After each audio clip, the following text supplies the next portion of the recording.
Yeah, so I mean, I was walking through Omaha yesterday and started going in and out of all these different bars and restaurants.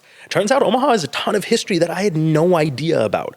All the way from the 1900s, down from like the Transatlantic Railroad, the Roaring 20s, the 60s and 70s with the mob bosses and all that kind of stuff. This is an amazing, amazing brand-centric city, and people don't even ever realize it. Welcome back to the Creative Block. We are so glad to be back, and this week you're in for a treat. We've got Chirag Speaks here in from New York City. He's a brand historian here to break down a fascinating deep dive into Omaha's rich historical history. Let's dive in.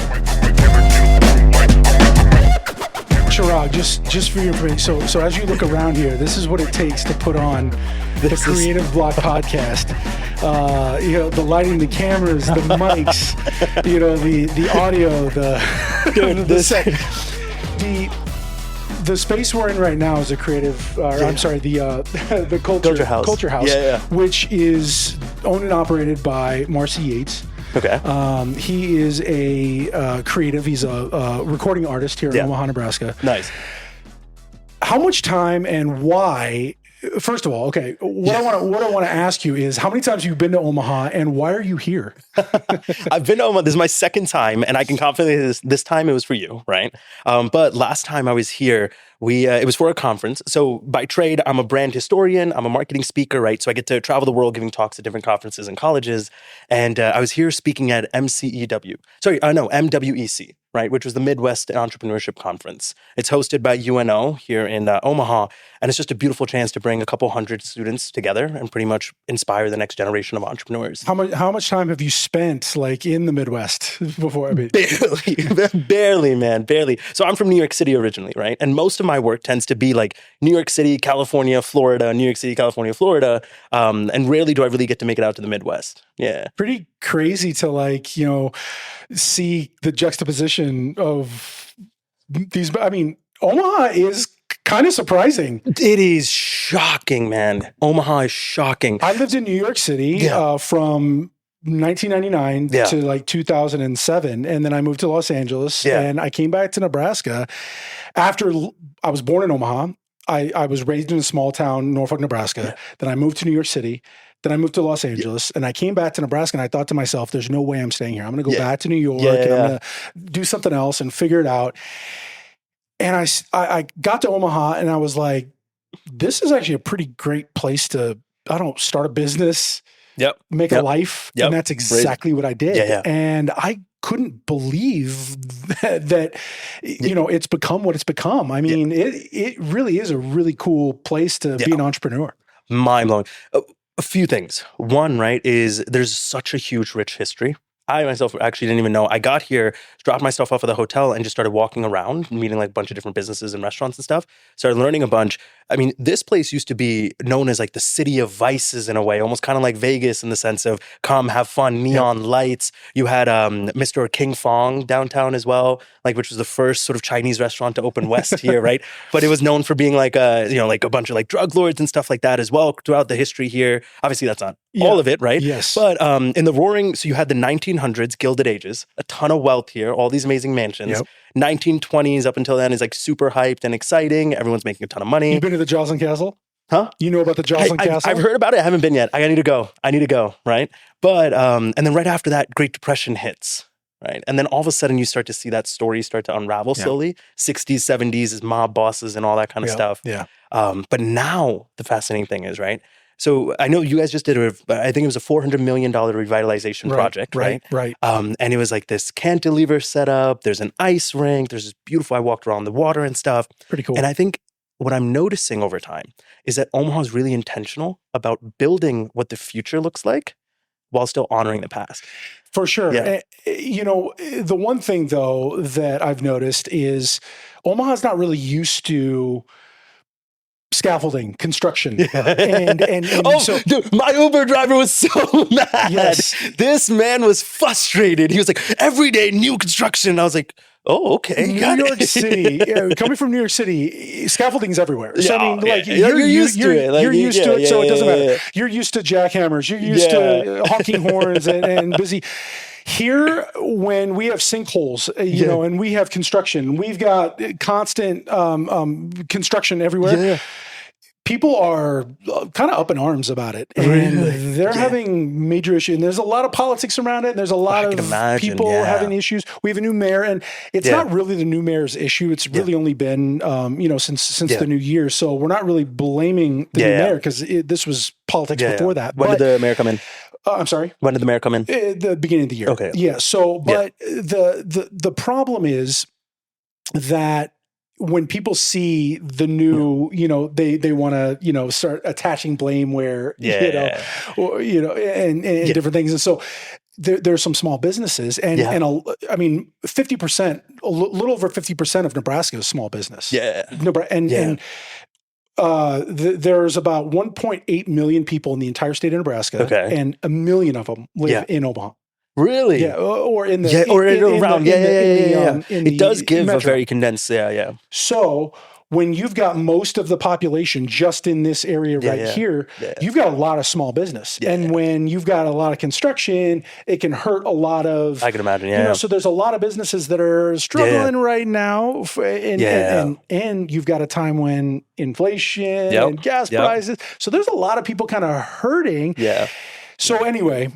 The reason I'm saying that is because, yes, things are growing. There's a lot of infrastructure, but now you've got a lot of people going, but. You know? So there's a lot of things that are happening, a lot of growth, but there's also a lot of like tumult. And so what do we, you know, do you want to start a business right now? I mean, you know, there's a lot of like it's opportunity, but then there's also a lot of question marks. You know, it's interesting because I'm reminded of this phrase where it's progress is often a gift to the future generation, and on the burden or a burden to the current generation. 100%. So I think it is very easy for us to zoom out and say, look, Omaha needs to revamp. It needs to go into the modern century where there needs to be construction and all this kind of stuff. There's a rich history. Let's pull from it and all. But the reality is what that looks like physically on the ground is disrupted streets. It does look like disrupted business. It does. And then not to mention, I mean, you mentioned we're in the middle of technological, societal, political changes that we have, I mean, as humanity we've seen in the past, but never at a scale and rate that we're seeing right now, right? But there are lessons for us to learn. And we can talk about that, right? Like how do brands survive these periods of chaos and this uncertainty? There's a lot of lessons we can pull from history to pull from that. I mean, you cannot. I mean, it's always been said. You know, you can't make things unless you break other things. I mean, you can't make an omelet without breaking a few eggs, right? The constant thing. That's the cliche, but it's 100% true. But the problem with cliches, right, is often we forget that there's humans behind them. Right. I haven't seen, to be honest, like what the sort of reach out program has looked like from the city and all, and like how they're communicating and working with these businesses. From what I'm seeing, right. For example, I walked through, what was it? Not Farnham, the Old Market Passageway. Right? Sure. Walked through the Old Market Passageway. The story, if your viewers don't know, right, is damn. Do you remember the name of the guy by any chance? Old Market Passageway. His name was very specific. But he was an Omaha-born lawyer, moved to Paris, got really sort of inspired by how they...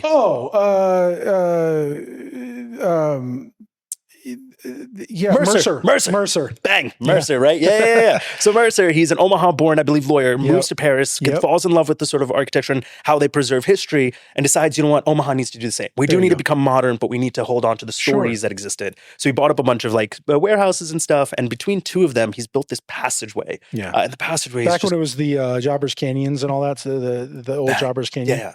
And it was just beautiful to go through that scene. But one of the cool things there is they're very strict, no chain stores, right? It's only local restaurants and local shops. And one of the shops I think has been there for like 50 or 60 years now. I think that to me feels like a more optimistic, powerful way forward. Change is coming. We need to revamp. But that doesn't mean that we have to do that and you have to put everything you're doing on pause while we do this. Come on this journey with us, right? Allow us to revamp this. Allow me to include you in that storytelling and some of that decision making so you feel a sense of agency, right? Yeah. I think there were a lot of decisions that were made to, you know, when ConAgra came in. Oh yeah, I heard the story. Yeah. So they came in 30 years ago now, you know, and said, okay, we're going to come here and create all these jobs. Yeah. But what they're going to do is they're going to take out Jobbers Canyon and we're going to modernize it. I saw it was like and you took that walk where the fountain. You saw exactly. the fountains. I think it was like 28 really or 29 buildings. Yeah, it was like the largest loss to the National Register of Landmarks. And there were people at the time obviously against it, and then there were people obviously for it because it's going to bring in jobs. Yeah, it's this big company. It's going to create thousands of jobs. It's going to bring economy. So people are like yes, but no, right? Yeah. Because what happens if they want to leave? Well, they left. Which they did. They left, went to Chicago, you know, all this stuff. But then what happens, you know, when they leave, then, you know, so, but you think about it now that they're gone, they did, you know, they did bring, and then now all the things that are there now, there's a lot of good that came from it, but now we kind of wish we had some of that old stuff back, you know, some of those old museums, some of those old buildings. But I've heard the city's starting to break that down into little districts, right? And then starting to revamp each one of them. But like you can't really bring back the history, but you can still honor. They've got some really nice, there's some people that are pretty happy with some of the new condos that are over there, some of the new restaurants that have come over there. There's a great little park that's still there. You saw that park that was, they've got that fountain. There are some good things that have come out of it.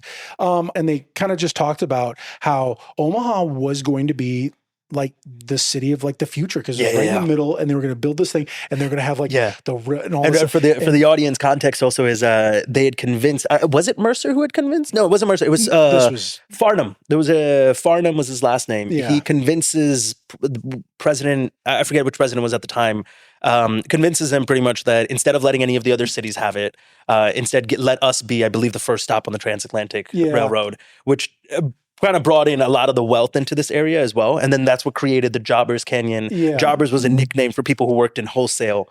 So imagine a city just full of people constantly working in these wholesale big pallets, putting them onto ships or onto trains and stuff. Pretty hard work, but also then makes sense why you have amazing restaurants, food, drink, partying here. It really makes it is really a city where people work hard, party hard. The Missouri River's right here. Exactly. So I mean, all those barges were going to come in, and you know, just I mean, it was going to be a huge hub right in the dead center of the country, and you could just it was just going to be this huge. So ships would come in, or you know, barges would come in, and then it would get on the railroad, and it would go, and it was this whole thing. The history of the place is what honestly just I'm mind blown every single time, right? And like what I do love is how much of like reclaimed material people use. So I've been going to quite a few like newer restaurants and sort of hotels and stuff here throughout Omaha.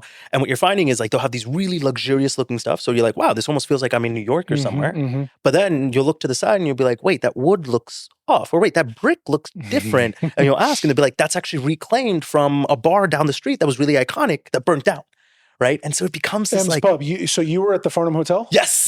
I took a video in front of the wood pile. So I worked at M's Pub for 10 years. When it burned down, Farnham Hotel built. And so they took some of that wood and used it for art at the Exactly. They're famous. There's and that's normally I thought that was just going to be like a few places. That's common across the board. A lot of the newer places I've been going to. And I mean, that even goes with like the passageway as well, right? A lot of that is reclaimed brick from the streets of Omaha themselves, right? But I love that intentionality of, hey, let's bring in some of the past and like honor it while still making progress towards the future. Omaha, there's a lot of love. There's a lot of the culture. It really likes to kind of keep, I mean, every city does have that. I mean, you're in New York and they do that too. I mean, but it's. But I haven't seen it. I haven't seen it so intentionally. I've seen it from the sense of like I've seen individual companies say, "Hey, because we care about this stuff, we're gonna do it."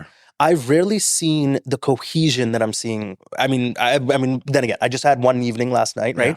But I got to travel quite a lot around, and it was really fun to just see. It was like everyone seemed to be on the same page. We've got to honor the history, but we've got to move forward. Everybody really knows each other pretty well around here, though, too. I can imagine, You know, especially everybody kind of knows people's name. They know somebody who knows somebody.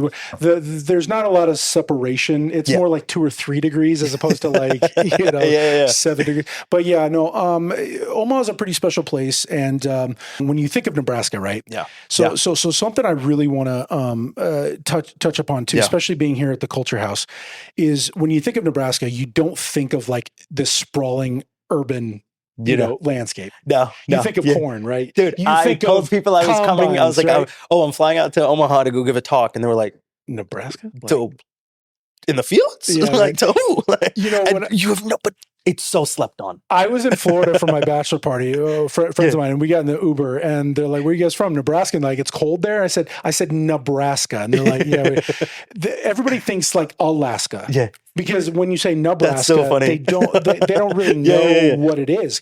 So they think it's cold. I'm like, well, it does get cold, but it also gets very hot. Yeah. So anyway, but it also gets like, didn't you have like yesterday was 80 degrees, and then I got a notification on my phone going, hail has just hit parts of Nebraska. What? Exactly. Yeah, we'll get tornadoes, and then it'll snow next week. So that is insane. So it is wild. Yeah. So anyway, prepare. Bring. What do you mean prepare? How do you even prepare for that? Bring a parka, dude.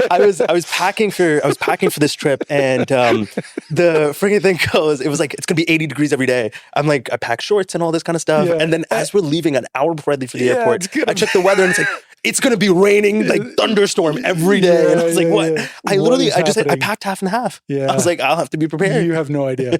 So the thing about Omaha specifically, though, we just elected our first black mayor. Yeah.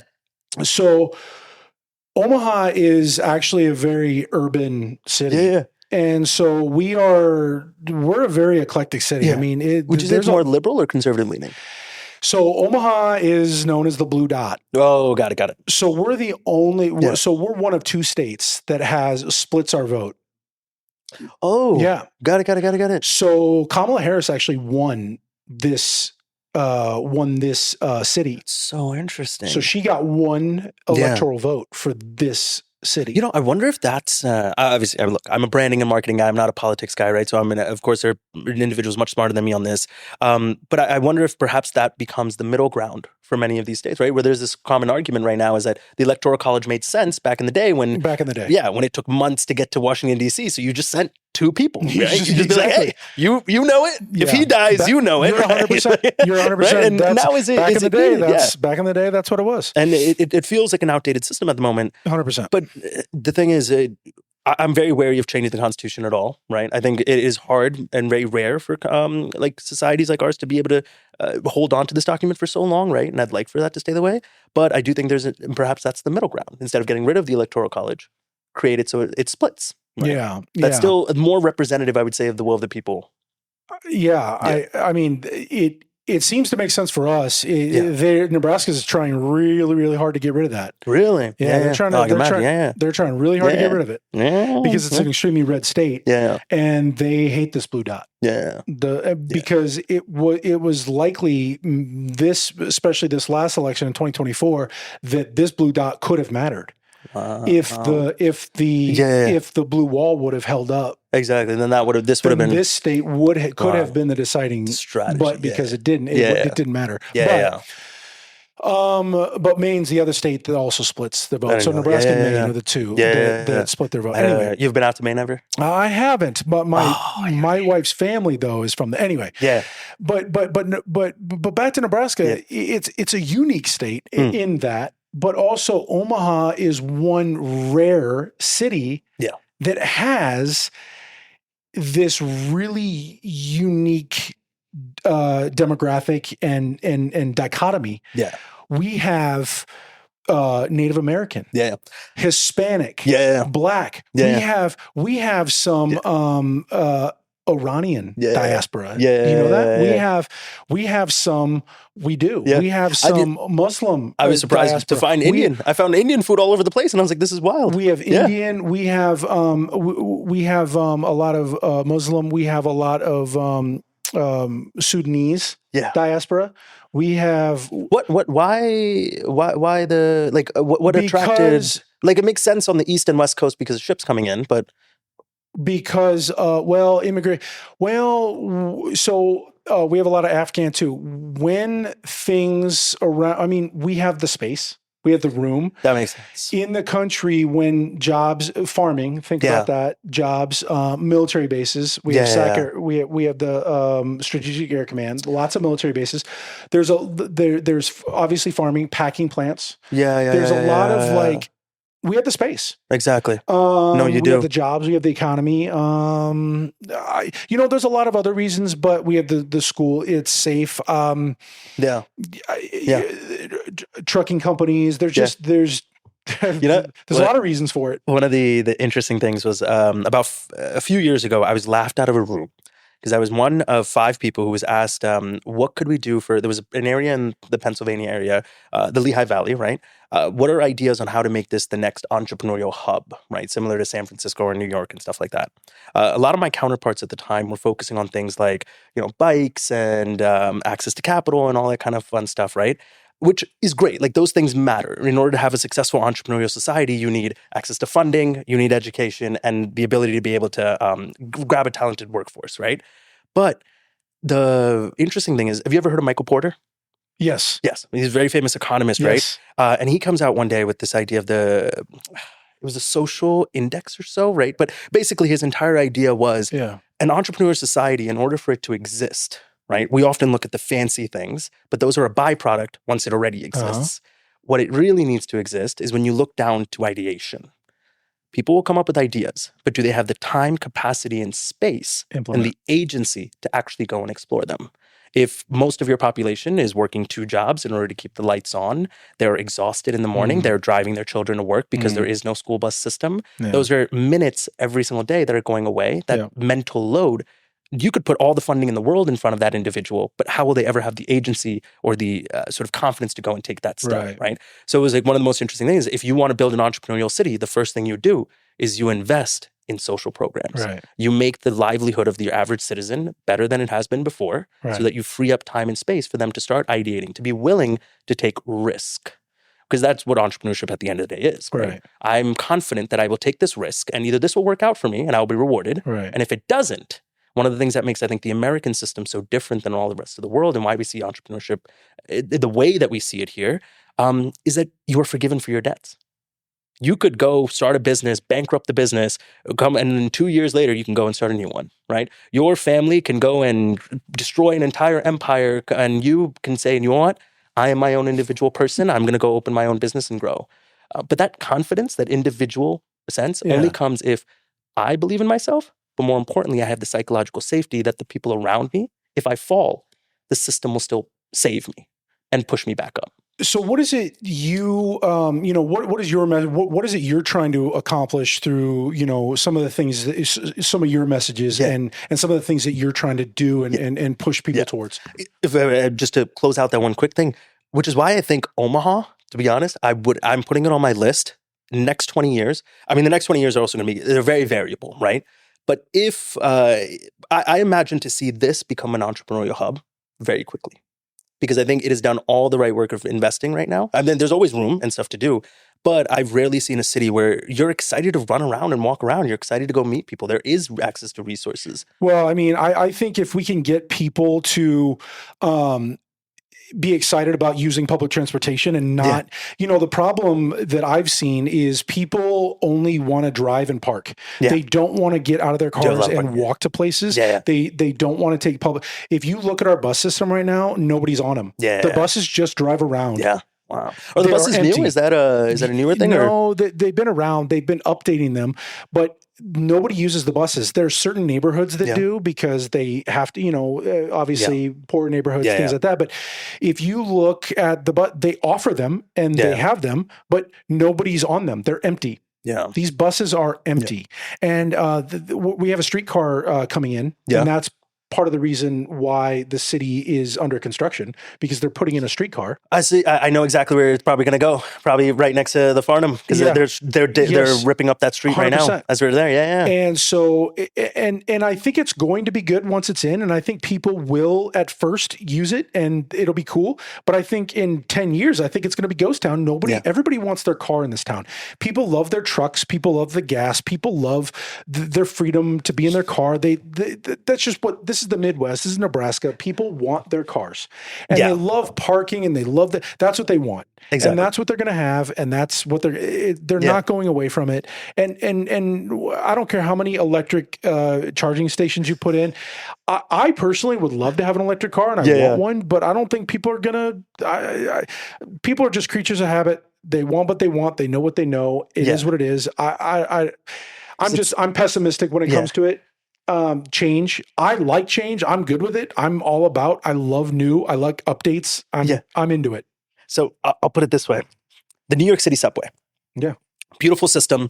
Everyone can gladly admit that it works, it functions, but it is outdated, right? And it needs to be revamped. There's, it smells, it feels off, right? But if you talk to most New Yorkers, we'll hold it with pride, right? It's the MTA. Of course, we're going to take the train. Of course, we're going to take the bus, right? We are a public transport city. 100%. I think that is what makes the difference. Oftentimes, when we try to pitch new projects or products, we've pitched them on the features and the benefits that they'll provide, right? But mainly focusing on the features. Right. Our new busing system will have 7 buses, which will cut down wait time by 30 minutes, and you'll be able to get to blah, blah, blah, right? Those are factual things that I'm sharing with you. But as long as I'm sharing those factual things with you, if they don't match with the identity you've created for yourself, you're not engaged. Oh, okay, cool, I'm good. That's great for the bus takers. But no, we are here in the Midwest, we've got Ford F1 trucks. Built America, built strong. Why would I ever give that up? And so I think that's... Well, they're built in Mexico. yeah. But they're not wrong. I mean, what are you talking about, built in America? So, I mean, you can tell yourself whatever you want, but they're built in Mexico. So I think they've got their creativity on assembly and all that, right? But the identity component, and I think that's where it sucks, right? I think I tend to have a lot of empathy for people in public office because I think it is a very difficult job, right? Most other jobs, if you were to enter the job, you're expected to do essentially what the person before you did. Here's the set define of the deliverables, wait these many tables, get these many spreadsheets done, get this thing done. There's a finite way to be able to measure success. Politicians, for the most part, tend to be held to improvement on what was in the past. You could have a great a politician. The next mayor will always say, I'm going to do better than that guy, right? You're setting yourself up for these insane... What you're trying to tout for is these massive wins. But what you're doing is you're often introducing new technologies, new systems, new ways of working to a population that is set in the way that they have, that has their identity, that is proud of the Midwestern cowboy era, of that sort of the F1, of the driving and all that kind of stuff. The first thing you have to do is you have to change that identity. You have to shift it. I think there's a really good example. Have you ever heard of Virginia Slim cigarettes? Oh, yeah. Yeah. So Virginia Slims, right, was in the 1960s, 1970s, we saw the second or third wave of American feminism here. You saw the rise of this hyper-independent American woman who had disposable income, right? And at the time, a lot of brands were trying to convince them to start smoking. Sure. Now, that to them was a weird identity marker. No, women don't smoke. Right. I don't smoke. No, I don't do that. And so Philip Morris at the time, most companies would take male cigarettes, put pastel colors, flowers, try to sell it. Obviously, it didn't work. That's similar to what we do here. We take something that's worked in a different part of the country, knowing that our country is not unified. Our country is so large physically that we are multiple little countries essentially. And that was the original premise of America, right? Was these states, the United States are actually united countries in a way, right? Sure. But we take something from there and we try to just package it up. Oh, well, cool. Their buses are blue and whatever, but our colors are orange. We're going to do that. And we assume that people will just come. Yeah. What Virginia Slims did was Philip Morris, and again, I don't condone smoking. I do think this was very predatory, right? But I do think it's important for us to learn from history, right? They interview a bunch of these women and they ask, like, why are you doing this? Why are you protesting? What's going on? And they go, we want to be treated equally. We want to be treated fairly. We want to be seen as independent, powerful individuals who are fashion forward, who are thinking forward, right? I want to be powerful. And so what they do is they come out with Virginia Slims. These cigarettes, they're slender, they're longer, so they're meant to be seen. It's a visibility thing. Sure. It's an arrogance thing. It's a defiance to society structure. You want to see this. Yeah. One of the cool things they did was in their ads, they came out with a campaign that said, "You've come a long way, baby."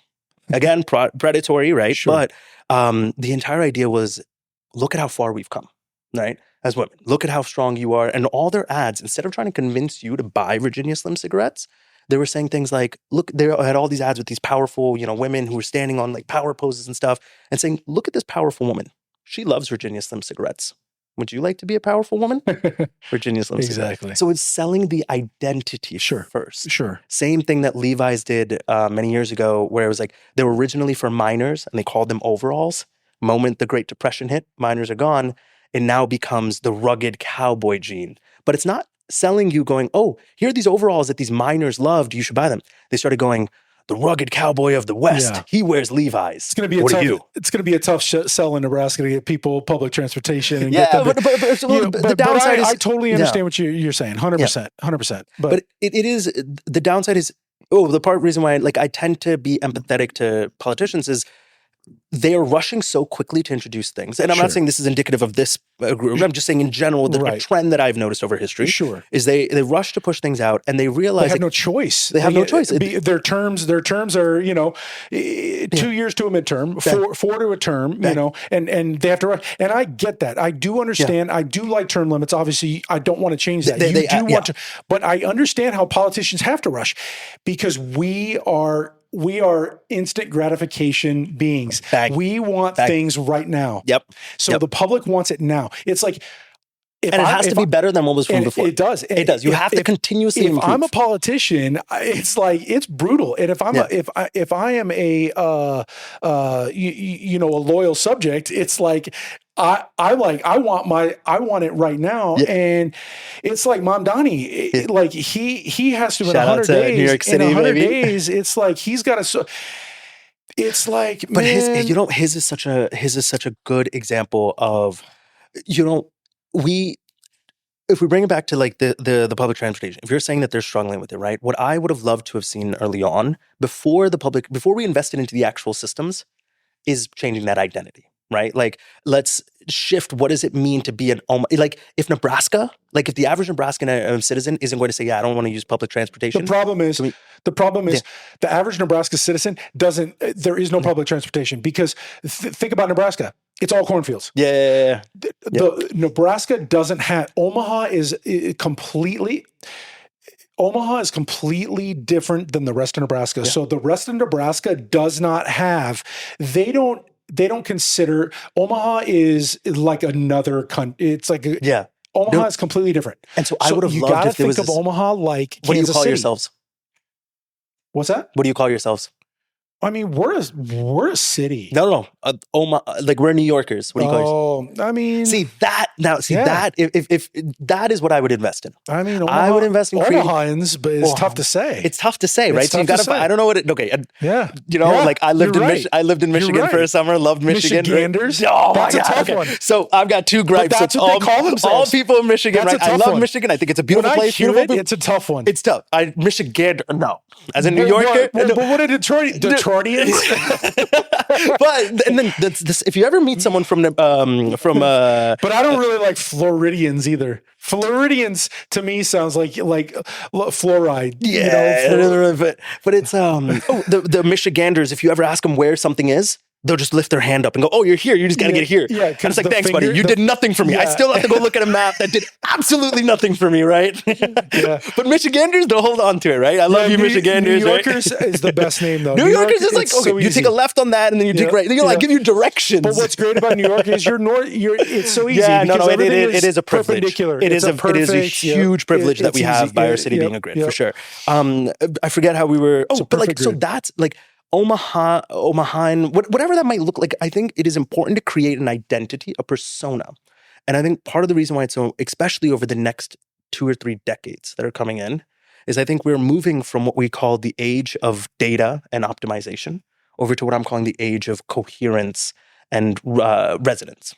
And what I mean by that, or the age of clarity, right? We're still trying to figure out what to call it, but the principle here is we spent the last 2 decades being obsessed with data. The more I can learn, the more I can improve, the more I can sell, the more data I'll get. And the more data I can keep feeding into that, the better the system will become.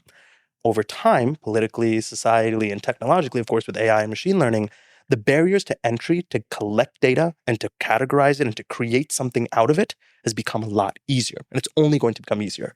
But if that happens, then that means that noise is going to expand as well. Now, what we've seen in psychological studies, from what we're seeing at the moment, is our ability to consume information is rising. So I think it's like now the average human brain can consume maybe about 120 bits of information per second, which according to the paper I was reading was about, and please check the paper, right, on all by all means, was it's almost like having 2 conversations at once. So my human brain can only, even if I were doing that, I'm using my full capacity, trying to have 2 conversations at once with 2 different people, right? So we have to know how that we're having a conversation and then I may be multitasking a little bit, but I'm using that brain power to do something else. If I'm limited in how much information I can consume, but the world is only getting noisier and noisier and noisier, what's going to happen is that certainty is going to start dropping, which is what we're seeing with the consumer index right now. I think the numbers have hit the lowest they've hit in almost a decade. And some of the reports are saying even lower than that. And like ever since we started measuring it, right. People are becoming less confident in the world. The noise continues to rise. And so over the next 2 or 3 decades, the brands that stand the test of time, and Omaha is a brand at the end of the day, are going to be the ones that have the ability to create incredibly clear narratives and personas. Well, I'm lost. I need you to tell me who I am. Point that out for me, right? Yeah. But go on, sorry. Well, I mean, Omaha, the last 4 or 5 years has been considered one of the better places to settle.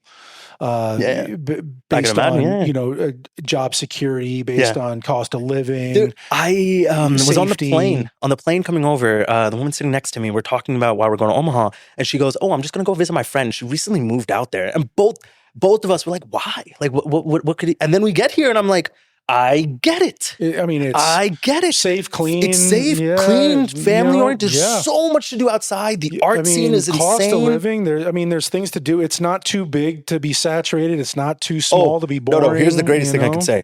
Ladies and gentlemen, I'm from New York. I had an espresso martini yesterday. I paid $8. Oh my God. Yeah, I normally pay what, 16? Are you kidding? 23, bro. 23. 23. Yeah. Because the espresso is probably 16. Dude, it's ridiculous, man. I was like, the woman, she gave me the receipt for $8. I was like, no, I ordered not a beer. I ordered an espresso martini. She goes, no, yeah, you're fine, honey. I don't know what's wrong. I was like, that's crazy. That's awesome. But it was good. It was good. It was good. Yeah. It's funny because it's also like, it's crazy how intentional some of these new restaurants and stuff are being. I was in a restaurant where they were telling me, I'm blanking on the name, I forget now, they have a grill. No, sorry, an oven, a wood burning oven that is flown in from Australia. And there's only about less than 20. Where'd you go? I'm trying to remember where this was. It's going to come to me. When it comes to me, I'll tell you. Dude, you have to check out Clio. You're like the 5th person to tell me that today alone. It's hard to get in, but it's a great place, man. I mean, go to M's Pub. I always got to tell people to go to M's Pub. It's a classic. But it's an Omaha staple. What's that? Didn't it burn down? Well, it reopened. Oh, okay, it did. Yeah. Oh, got it. Yeah, but it's an Omaha staple. You got to go there. I was told it's still the best place. I mean, I still think it's an Omaha staple. Go there, but check out Clio, man. I think it's one of my favorite newer Omaha restaurants. It's Mediterranean, right? Yeah, it's fantastic. I remember I walked past it. I thought it was a very, very clean good people. aesthetic. They take care of the staff is great. They take care of you. It's fantastic. I always, if you go alone, I sit at the bar. I sit at the bar. Yeah. But like if you're going with people, sit at a table. The hummus plates are fantastic. Yeah. Like baba ganoush. Like it's just like my wife and I we veg out. Like it's funny. Mediterranean food I think is making a big surge in the U.S. right now. Yeah. But Thai food. Do you know the story behind Thai food? No, I don't. In the U.S., but it's good. I don't know I don't know the stories about really anything. I just eat it, dude. Well, the story behind Thai food is perhaps the most interesting because Thai food, out of all other immigration populations here in the U.S., is disproportionately higher. Like, so the proportion of the amount of Indian Americans you'll have versus Indian restaurants in the U.S. or Chinese Americans and Chinese restaurants in the U.S. are much lower compared to what you have. Like the Thai population is much smaller, but has a higher ratio of Thai restaurants. And so people start realizing, like, why are there so many Thai restaurants around the world? And you realize back in, I want to say 2008, 2010 area, right? The Thai government decided that we didn't want our brand to only be like cheap tourism and like a lot of the stuff that you could do when you have cheap tourism, right? So they decide, let's export our culture as much as we can. The government comes up with 3 designs of different types of restaurants. They train a bunch of chefs. The government's putting money into accreditation programs. So essentially, you would come in, say, I want to open a Thai restaurant in Nigeria. They would come in, they would give you all the training, all the resources, the pamphlet. You would choose which. They have 3 different categories, like a cheaper restaurant, a high-end version. Each one has a name, branding, menu, everything already done. And there's an army of inspectors that travel the world in order to go around and taste the pad Thai to make sure it stays consistent around the world. Damn. That is we call that gastro diplomacy. And the entire idea is if I can get you to eat, right, Thai food, fall in love with it, it's a lot easier for me to have diplomacy with you in the future. For Why, leave the negotiation to one big high stakes table when I can build millions of tables all across that's America. Another version of soft power too, isn't it? That is, right? It is soft power in itself. That is, yes, absolutely. I mean, gosh. If you already love the food, how can you go to war with them? Exactly. Right? Exactly. Dude, we that's what's wrong with this administration. They only eat he only eats McDonald's, so it's like this guy. I don't even want to get on that. We'll leave that for another time. But we have to talk about you. We got to talk about you. How you got to what led you? What are you trying to accomplish? What are you? I want to talk about the Midwest Entrepreneurs Conference. I want to talk about what you're doing here, what your mission is, and kind of like what you kind of see the future of entrepreneurs and entrepreneurship and what you're trying to accomplish, man. Appreciate it, man. So to the audience that I'll share, right? My name is Chirag Speaks, and I am the brand historian. And what that means is I've dedicated the last 10 years of my life trying to understand how brands, and more importantly, their narratives, have evolved over the last 500 years. And given everything that's going on right now, I had a big emphasis on how do brands stand up against changes politically, societally, or technologically, right? Can we learn from what happened in the past and maybe pull some lessons forward?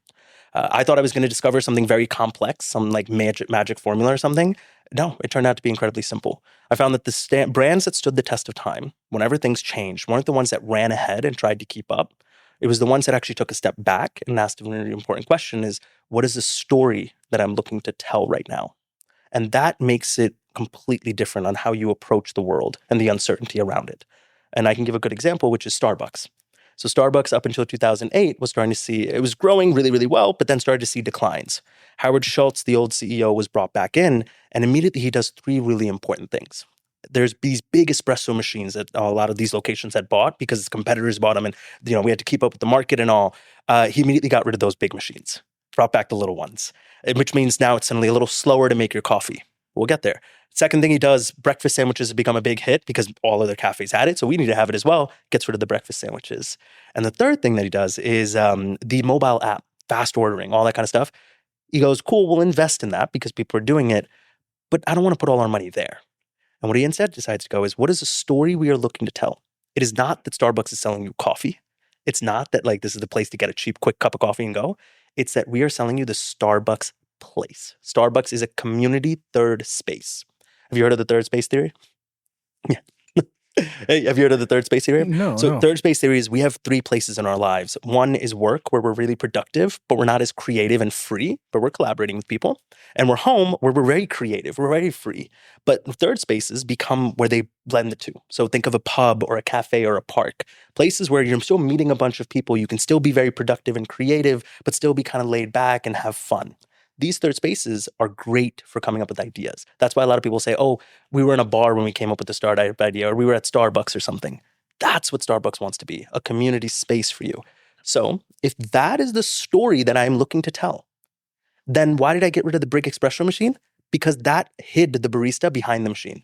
The smaller machines means that the barista can actually talk to you while they're making your coffee. Two, why did I get rid of the breakfast sandwiches? Because I want you to spend time in Starbucks. You can buy one cup of coffee, but I want you to be sitting there for 3 hours. How are you going to sit there for 3 hours with the nauseating smell of these breakfast sandwiches? So they reverse engineered them to get them to have like very little smell and brought them back. And the third thing that he did was we invested very heavily in trying to be the fast coffee shop. We're not that. So let's take a lot of money and start investing in making it easier for people to stick around. Ergonomic chairs, Wi-Fi, wireless charging, and all that kind of stuff. So it's not that companies like Starbucks at that moment decided, hey, we're not going to move forward with progress, or we're not going to pay attention to the changes happening in the world. It's that before we make the decision to adopt something simply for the sake of doing it, we're going to ask, what is the story that I'm looking to tell? And that's the thing that I teach a lot of brands and organizations, right? I get to study all of these examples all throughout history and then bring them in forward to sort of advise. And as a result of that, I get to travel all around the world, speaking at colleges, conferences, and corporations all about this. So the Starbucks example is great. Yeah. And that makes a lot of sense when it comes to, I mean, I love the example because it makes sense, get rid of the big, espresso machine so you can see. But it only makes sense after the story has been, like, it made no sense to anyone when he did it, when he first did it. It was like, why would you get rid of the breakfasts? Why did you just get rid of But what doesn't make sense to me is, so on the employee standpoint, they've closed a lot of their closed a lot of their union businesses. Did you notice what they did to their employees?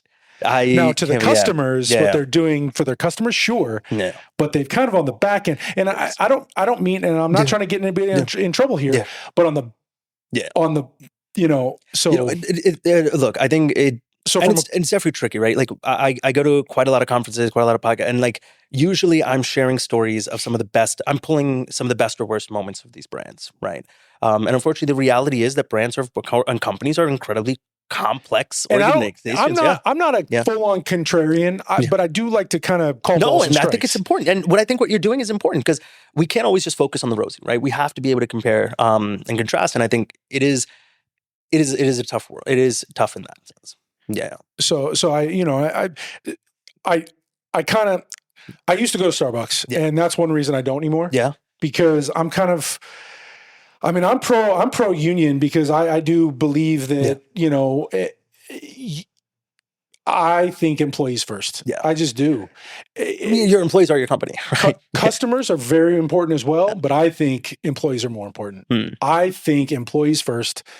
Yeah, you got to, but you take care of your employees. I promise you customers will come because your employees are going to be the ones that are going to take care of the customers. And that's how I feel. It's funny interesting because many years ago, Google had done this study, right? And by the way, my reviews are on my own only. I'm not, representing my employers or any of my employers in any way or anything, personal opinion only or public information. Google had done a study many years ago called Project Aristotle, in which they tried to understand what makes teams successful. And like they thought, okay, cool, it must be if we throw a bunch of smart people into a room and give them a bunch of money and resources and give them freedom, they'll probably go and do great things, right? What they found was that wasn't necessarily the case. Those are factors that contribute to whether or not a team is going to be successful. But the number one determinant that they did across all these studies, and again, this isn't some random, like this is Google doing this across, globally looking at the teams and all this, what they found was psychological safety was number one. And what that means is, do I feel safe and protected in my group? Because the people that are willing to take risks, to go that extra mile, to show up on the weekend when no one else does, to close late, to be the ones to really deliver that project are people who are constantly taking risks for the company because they believe and know that the people around them will, if they fall, will protect them, or if they win, will reward them. Sure. Right. Sure. And so I think it becomes a very common sense argument of investing into your employees. Right. Sure. And look, I'm not one to pass judgment on anyone, but I think from a common, just basic business sense, your business is your employees, right? So the more you're able to invest into that narrative and story, the better it turns out. I agree. Yeah, I think we were always told, just even on like entry level stuff, we're paying attention. Yeah. When I worked as a PA for Fremantle Media, when I moved to Los Angeles, the little things mattered. So when you stayed late just to do certain things, the associate producers, they paid attention to those things. So they would they would get you hired on the next thing. And then you'd move up to production coordinator, all those things. So those things mattered. So, but here's the thing, but knowing because you knew that someone was there and looking out for you. Right. Someone is actively, they are actively looking for opportunities to help me grow. Right. I just need to show up and constantly show them what I'm able to do. Right. That trust component. That trust, right. And that's otherwise, why would you be incentivized because to do otherwise, incentivized, right. And knowing that, I knew that get there early, show up on, not just on time, early. Because on time is 15 minits early. Yeah. And so knowing or be a New Yorker like me and it's like 30 minutes into the event, you're leaving your place. Exactly. Yeah. You're texting your friend like, hey, is it full yet? Like, is it full? Like, should I have another espresso martini at this bar for a second? Right. Espresso martinis, please. All right. We should have had some while we were doing this. We should have. Oh my God. I haven't had one of those in a long time. Actually, I had at the bar I was at yesterday, it was Omaha, a bunch of local Omaha IPAs that they were giving me. There was one like, it was like honeybee or something. IPAs are really popular here. Really popular here. They're becoming popular everywhere in the US and with the travel, but like, these were the ones where it was like, these were great. These were amazing. Yeah. I mean, beer in general in Nebraska is popular, but IPAs specifically, are taking off. I've never been a huge IPA fan, but they're popular here. Yeah. Can I tell you why I became a huge IPA fan? I didn't know what an IPA was.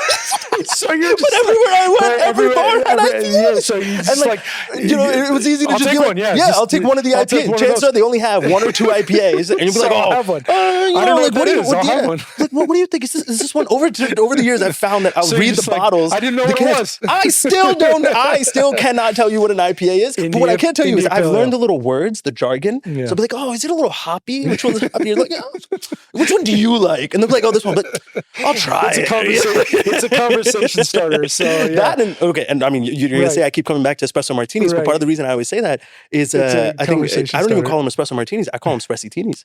I think my favorite thing to do sometimes when I'm out with friends is I'll let the entire group order their drinks and their food, right? They'll go, everyone will go. And in the end, because I just know the power complex I'm going to have, everyone's done. You done? Okay. I'm going to get espressitini. And immediately you'll see the table go, oh, hey, should I get espresso martini? Espressitini? Yeah. I don't know. It's like, yes, follow me, my flock. I don't think I know anybody that's called it that, but I'll try it next time. New York, you know what? Maybe it's just a Chirag thing, and this is where it starts now. I honestly don't know if I know anybody that's called it that, but I'll try it and see if it works. It might just be a New York thing. I don't know. It might. You know, just be an East Coast thing. But it's with all this, right? So like here, what I've done over the last few years is develop something called the brand clarity framework. And the entire idea there is that people are talking about you, sure, right? Your friends are talking about you, your families are talking about you, your parents are trying to explain what you do for work, right? Your employers are deciding whether you should be promoted or not. And throughout that entire process, the words and the stories that they're using, because that's what they're doing, right? Like just point blank, they're using specific words. They're most likely condensing your entire life or your work down to maybe about 4 sentences. This is who they are. This is what they do. This is what I think of them. And I can connect you, or here's how you could reach out to them or something. Your entire life's work is condensed down into about 4 or 5 sentences when someone is speaking about you. If that's the case, I'm not letting anyone else choose those words. I'm going to be intentional about choosing words that are simple, consistent, repeatable, put them everywhere I possibly can, so that over time, if someone is ever asked, like, oh, what do you think of XYZ brand or XYZ person? They are echoing back the words and the feelings that I've given them. Because people are complex. People are stressed out. They have a million things going on. If I'm relying on someone else to tell my story, I've lost that battle right off the bat. Yep. And so once you know these words that you want people to use, right? And they're meant to be simple words, right? Like, for example, for the longest time, I couldn't get my friends to understand what I did for work. Until one day I went on Instagram and I just changed my Instagram handle to Chirag Speaks. The event, I think we had like a Secret Santa or something. And one of my friends made a joke about it and goes, oh yeah, no wait, now coming up is Chirag Speaks. And someone goes, oh, is he about to give us a lecture or something, right? And it seems small in that moment. Right. But brands are not built in showrooms or on decks. Right. If that was the case, anyone could go and build it. Brands are built in people's living rooms. It's no one, what car do you drive right now? Honda Pilot. How you like it? Love it. Why? I mean, it's reliable. I get in, it goes. Dude, but you don't go, oh, X number of horsepower, cup holder, this, sliding door, rear wheel drive. You know, but that is what's on the marketing material, right? Yeah. But the reality is that if I come to your home, I see the car and I go, oh, Honda Pilot, I'm thinking about it. Should I get it? You're going to tell me certain words. Yeah. And the words you're using are very important because they will shape the decision I make. Good call. So I find simple words that can be used in people's living rooms, right? Easy language. And then you find stories. Yeah. There are 8 types of stories that have what we call the highest resonance potential. Okay. The ability to grab people and bring them along with you. Things like your origin story. Where are you from? Am I from somewhere that you are from? Let's go together. Am I from somewhere that you want to be? Let's go there, right? Okay. Or it'll be your offering story. Here's the product that I'm offering, or here's a service and stuff. And sometimes it'll be your mythos stories, the myths, the legends around your brand. I like it. Right? Where people become they get to attach themselves to that identity. Think go. of Duolingo with their bird, right? Right. People associate with that bird. That myth is so strong that if people have seen the bird and I mention it, they start laughing and smiling and instantly we're a tribe. Political factions work the same way. Political slogans, if I say one right now, you immediately will look at that slogan and go, is this my tribe or the other tribe? Right. That's the beauty of mythos stories and stuff. But these are stories that you can learn to tell over time. Yeah. And finally, what you do with these stories is that we develop them into what I call your confidence document. Okay. Your confidence doc is all your stories written in your tone, in your language, peppered with those echoes, those words that we want people to use. That is your guiding philosophy. And what that does is now, as an individual, I'm incredibly confident. Why? Because I know my stories. When you ask me what I do, it's easy for me to grab a sentence from my origin story. Grew up in a small business family, a sentence from my product story. I, go around the world, speak and market brand historian, blah, blah. A sentence from my mythos stories. I've created the brand clarity framework. A sentence from my future story. I'm going to sell out Madison Square Garden one day. There's nothing that you can toss to me that I can't pull from my stories, the sentences, because I've taken the time to make sure that I know my stories. But then as a brand, why it's so powerful is once you do this, you hire an intern who's going to handle your social media, copy and paste from that doc. Hire someone to build your website, copy and paste from that doc. VP of sales is about to go into a call, copy and paste from that doc. Suddenly, everyone across the entire organization is aligned to the same stories, the same narratives being told over and over and over to the point that they become echoes. Ba-da-ba-ba-ba, McDonald's. Yep. What color is the Tiffany box? Blue. What color is the New York City taxi cab? Yellow. What happens in Vegas stays in Vegas, right? All of these things are echoes, brands that have intentionally fed it into our brains over and over and over again to the point where it's just simple, it's consistent, and most importantly, over the next 2 or 3 decades, as uncertainty rises, as things become more and more complex for us and noise rises, that simplicity is going to be priceless for people. I have a big, strong prediction that in the future, more than ever before, because we struggle to communicate with the world around us, the logos, the stickers, and the brands that we choose to surround ourselves with become our way of sharing our identity. The Apple logo, right? It's very famous. Like when it's closed, it's upside down, but as soon as you open it, that logo is for everyone else in the cafe back then to know that you were a creative, tech-forward person. Obviously, the meaning is different now. It's more of a consumer thing.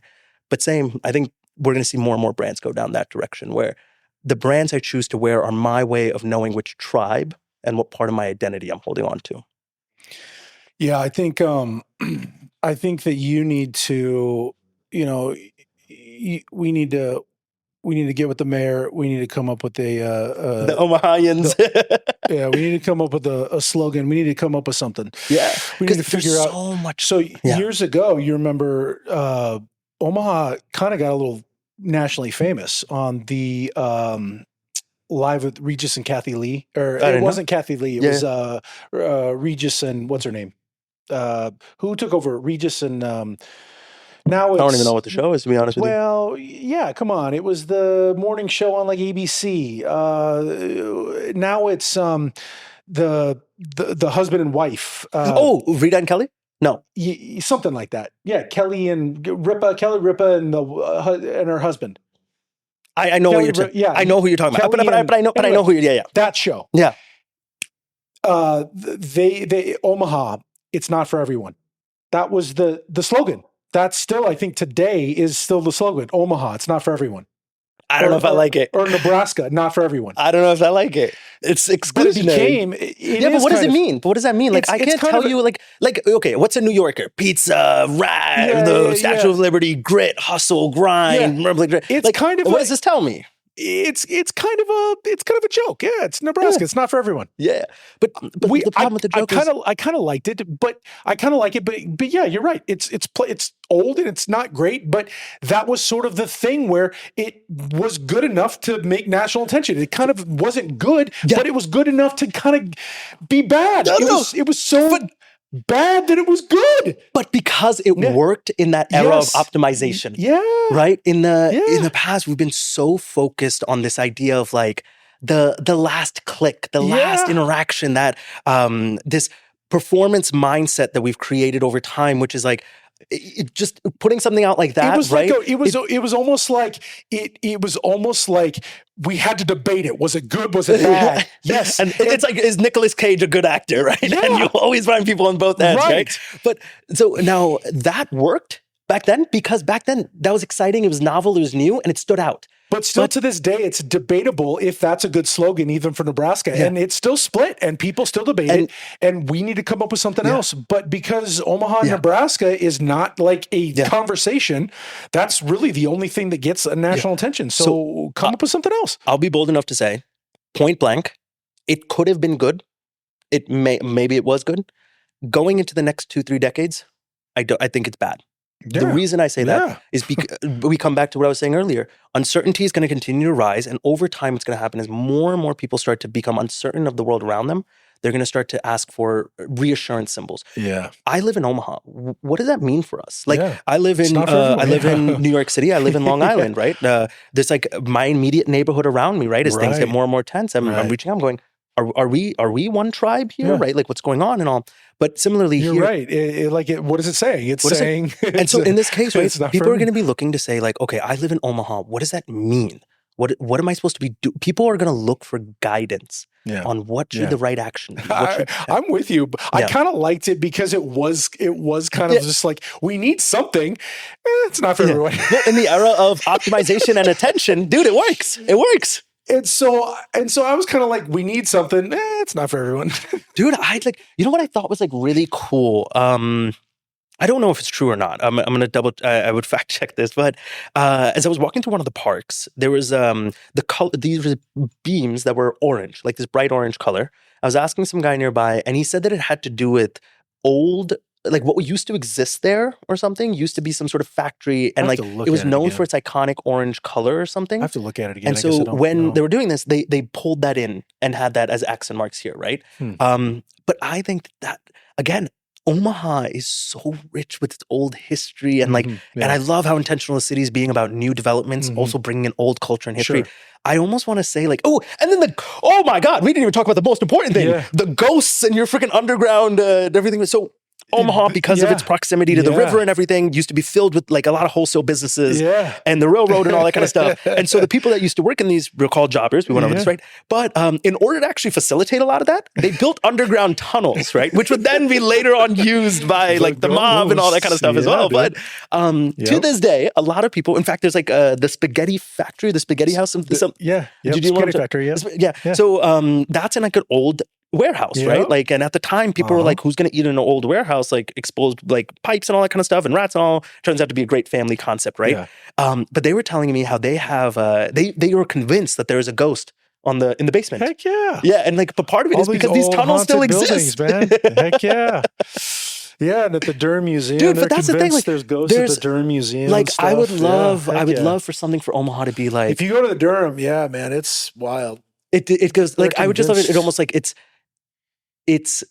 more than what you would imagine. Like it is the hidden doorway or the gateway to the Midwest, right? Something like that, where it's like, it gives, I think Omaha, its original identity was the gateway into the West, right?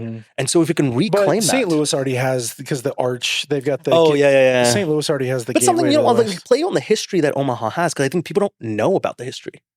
Yeah, we gotta figure out another slogan, but that's you're gonna have to. Art and music too. Yeah, we have to figure something out. I mean, Omaha is a Native American word already. It's Omaha tribe, it's already a Native American. So, I mean, it's already has, but so we got to figure out anyway. Yeah, we gotta find something, but we need like a slogan. Like, you know what? Now we're gonna work on this. Omahan is not a good. Omahans. No, you know what? We'll find it. The Omaha tribe would probably not be happy if we called ourselves Omahans. I didn't even think of that. That is a very, very valid point to make. Yeah. Damn, that completely blanked my mind. So how important it is to have like different voices in a room, right? Yeah, right. If that is a view, I completely would have, because I barely, in New York City, obviously there's quite a lot of Native American history. Right. I think I'm relatively sheltered from a lot of the Like and Native Council Bluffs, Council Bluffs across the river, they've got a lot of Native American history, and we're so close to them as well. And so I mean, there's like I said, there's just a lot going on in this area. But I mean, just getting back to kind of some of the stuff that you're doing here. But I mean, and to kind of wrap up our conversation, I feel like. It's important. I wanted to have the conversation with you as well, because I feel like you're a good voice. I think you would be a very good help for us, because you've got a very good mindset. What we could be doing entrepreneurially in this city, in our town, and but good mindset. Look, I appreciate that, and that really does mean the world. But I think the interesting thing about it is Omaha it's doing it already. All the things that we've pitched to other sort of cities and areas, right? In this idea of how do you invest in entrepreneur societies, it's this. It literally looks like right. We think of these massive startups and these huge sort of tech field, right? The reality is those, like, if I lived in a city that only had that, right, it becomes a very boring city very quickly, right? What adds to the creativity, what gives that unique edge, what gives that unique perspective. For example, being from New York City, very rarely do I interact with people who are Native American. Meanwhile, you guys do. That's a whole different perspective, angle to approach things, a whole new different way of telling stories, right? But most communities, I've learned that story. I can't do anything with that story. Meanwhile, like the space we're in right now is a collective. We're a bunch of artists. And this is one of like, I've seen so many across Omaha. This is a huge signal to me that the city's doing something right, because the people are being inspired to do things. And they're actually going and putting up the money and investing in a place like this is risky. This is risk. Well, you also, something like this in New York would cost a lot. Ridiculous. So a space like this in New York would be an exorbitant amount of money. This right here in Omaha, it doesn't. So, it's interesting because I was talking to, I wish I can remember the gentleman's name. I'll share it with you later. Like, I can't even tell you what a space like this in New York would cost. Way too much, dude. Are you kidding? A studio space like this, you would be easily 15, 20 grand minimum. A month. Yeah. Yeah. No, it's nowhere near that here. No. This is a really cool space. There's a guy who wrote a book about why like music culture, why so much like alt rock, punk rock, I think started he talks a lot about like the musical history of like Harlem and that kind of and the South Soho area and all that kind of stuff. And he goes, part of the reason why New York was such a huge hub at the time was because they had a lot of space and it was cheap. Right. To get that space, right? Yep. And for artists that worked out. Right. Which is why I think you see, and so that's why like there was, in Soho especially, there used to be so many artist collectives. Oh, yeah, so many like artists would there would be warehouses like these and they would just be sleeping in them, right? And we're creating art and supporting each other and all that kind of stuff. And then of course, as art grows, so does money, right? Money runs towards art, right? We get excited. We're fascinated by art. Then affluent individuals move in, the more and more and then slowly they get priced out and stuff. Yep. So if anything, I do see it as like I think there are lessons to be learned from what happened in New York, right? But I do also see it as a very optimistic sign. Omaha's on that path. So this area has not, gotten gentrified nearly as much as like Williamsburg. Yeah. But if this area does turn into like a Williamsburg, then right? Because this is what this area, like Williamsburg, when I lived there, was this. Yeah. Cheap. How's the public school system? In this area, not good. Well, yeah, because they're tied to property values and stuff, right? Yep. I think that's the biggest sort of critique of the American system, right? So it's not for those of you that don't know, American education system relies on local taxes to fund schools, right? 100%. So the federal government will come in and do what they can, but so if you're living in an affluent house where a neighborhood where the average home price is say $1 million and plus, the average person is paying say like anywhere from $10,000 to $15,000 a year, right?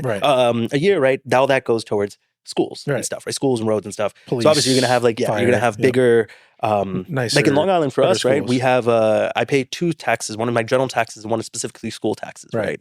And it is it creates unfortunately this dichotomy between. Are you in Nassau? No, I'm in Nassau. Yeah, we moved out there about 3 or 4 years ago. Yeah, so, yeah. No, we got yeah. Look, I love Long Island. I think it's beautiful. I think, and what I've learned over the years is, no matter who you meet, no matter what title they have, whatever their beliefs or anything, is everyone has family that they can't stand. Everyone has work that they don't want to do. Everyone has hobbies that they love, right? And for the most part, I'm trying to do as much as I can to try to understand where people are coming from, because I've found that, it's interesting. I was thinking about this yesterday. Growing up, I think I inherently believed that we as humanity, the average human is good. Bad, or whatever bad may mean to you, is created by circumstance. Right? Yeah, right. I think as I've grown older and of what we've seen over the last 4 or 5 years, I'm going to be very honest, has disillusioned me a bit, right? And then as I've studied history and all, what I've found is my belief at the moment, I hope it changes in the future. I think inherently we as humans are selfish creatures. We're selfish, we're tribal, we're warmongering. We are inherently bad. The decision to be good, to be empathetic, to be ethical, is a decision that must be made every moment. And it is infinitely harder to be good than it is to be, quote unquote, bad, right? Yeah. And what does that say about like us in general, right? It's crazy. So I am, yeah. But to sort of wrap that up, that battery runs fast. So okay, we're good. To wrap that, I was sorry, we were talking about this from good about this. To be is to be like, and so I think what I've been forcing myself to kind of turn that into a little bit of a positive is every morning I'm waking up and I'm almost kind of assuming that I'm in the negative to begin with. Today, if I just go about my day the way I want to go about my day, I'm probably going to be really selfish. I'm going to want to take the rides I want to go. I want to go to the places I want to go. I'm going to eat the food I want to eat. I'm going to do what I want to do. I'm going to consume the resources I want to do it. So if I'm inherently in the negative to begin with, then my job every single day when I wake up is to try to do a few intentional good things. to try to balance that. I think we've gotten very comfortable with this narrative that we will naturally be good, and to be bad, there has to be some circumstance and decision. I think it's the opposite. We will naturally be selfish. We will naturally be bad. The decision to do good is a decision that you have to make actively every single day. Show up, volunteer to that one place, say hi to that one friend, reach out to that one business, do what you can. And as long as you can do one or two things a day, at least what I've seen it's been monumentally changing for my life. So a pessimistic, sad start to that. But I think it's given me a way that I'm trying to do good as much as I can. That's an interesting perspective, and you might be onto something. I mean, I can't disagree entirely. I think the more I'm going to think about that some more. Yeah. I think a lot of that I agree with. I used to think inherently we were good. That used to come from my more religious upbringing. Yeah. And I think that the older I've gotten and the more I've experienced life, I've moved away from that religious upbringing, because I've seen that a lot of that religious upbringing was just not really there. Like it really was just not really real to me anyway. It didn't really bear itself true. And you're right. I really am starting to see that like selfishness is, it's really, because it's survival. It's survival. It's survival. It's evolutionary, right? Yeah. It's this survival of the fittest type thing. And it's like, how do I survive? Yeah. It's the point on religion, right? I'm going to tread carefully here, right? But religion is one of the most iconic historical brands, right? Because brands at the end of the day are just the stories that we tell about people and organizations or philosophies, right? That brands are the words that people are using, right? Let's simplify it to its base meaning. Now, in religion, it's storytelling, right? But what you'll find is every time we have these periods of high uncertainty or stress, political, societal, technological changes, you'll see a resurgence in people clinging on to religion, right? And that's because religion as a brand as it exists, I believe, is something that is cyclical and seasonal. It will do the job it needs to do, which is in moments of uncertainty, I need a story that'll reassure me that the world is larger than I am, that there is a system, that I have a place in this. But then in times of great economic success and things are roaring, the roaring 20s and stuff, the past few decades that we've had of massive, incredible growth, where it's like, I have agency. I don't need someone to tell me that there's a system and that I am playing my part in it, because I am actively playing my part. So at those times, you start to see religion and its participation drop. And this happens throughout history, cyclical, right? So I think religion at the end of the day, for the way I've found it, I'm Sikh, which is Punjabi, right? I've often said that I don't find myself religious because I don't find myself following many of the sort of religious practices, waking up at a certain time, following certain diets and that kind of stuff. I find myself to be, though, spiritual. I think religion plays a very important part of giving you a guiding philosophy. In Sikhism, there are the 5 Ks, right? The turban, in this case, we have the kara, right? Which is the bracelet. All of those things are meant to be identifiers in a crowd. If you are ever in trouble, you are ever scared, and you need help, you find someone with a turban or a kara, and they will protect. It is their moral duty to support you and help you. Okay. All our temples are built with, or most of them are built with 4 doors, one on each side. No matter what your race, economic status, your religious preference, whatever it is, if you need a meal, most of them have like kitchens running throughout the day or on like the evenings and stuff. Come in, get a free meal, so long as you respect the rules and stuff. I've pulled that, right? That, for me, to be religious, to be spiritual, is to not necessarily fully go, I am Sikh and therefore I am against every other tribe. It is to say that fundamentally, what is the principle or the story I want to pull from this? When I say I am Sikh, the same way we're talking about, like, what does it mean to say that I'm a person from Omaha? What does it mean to say that I'm a person from New York? That is why these stories matter so much. Okay. We love to think that we are unique. But the reality is not. We are looking for an identity. Right. And I think brands, and that's where they have immense power, which can be good or bad, right? To create identities, right? And give us the opportunity. Like, over the next few years, products are going to matter less, the features, because look how fast companies can move now. What'll matter is, it'll come back to, say, like Apple, right? I'm an Apple user. What does that mean to you? Right? Yeah. And brands and religions, organizations, they have, over the next decade, you have to be good at telling stories. If you're not going to survive. Yeah. Yeah. Yeah. Yeah, I didn't mean to get on a religious. That's 100%. That's profound.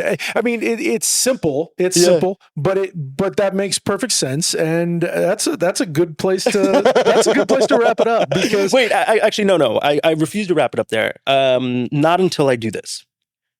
I met Chad last year, right? I messaged Chad. So every time I go speak anywhere, I find like a local videographer, someone, and hire them come, film a talk. A talk's about an hour long, right? Usually people are showing up with like one camera on a gimbal, one camera on a tripod, bang, we're moving. This guy walks in, Chad, all of a sudden, and this man walks in with this whole like film set equipment, right?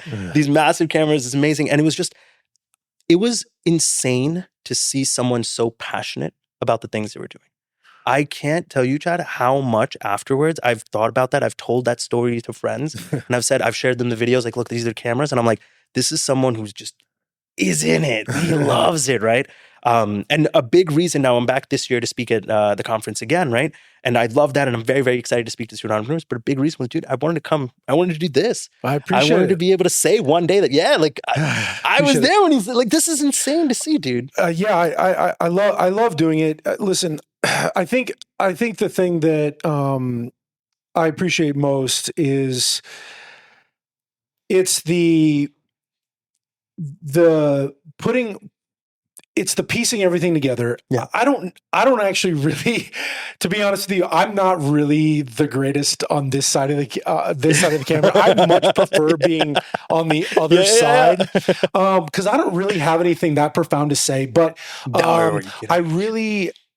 I really enjoy putting things together. I like hearing your stories. I think that you're a very good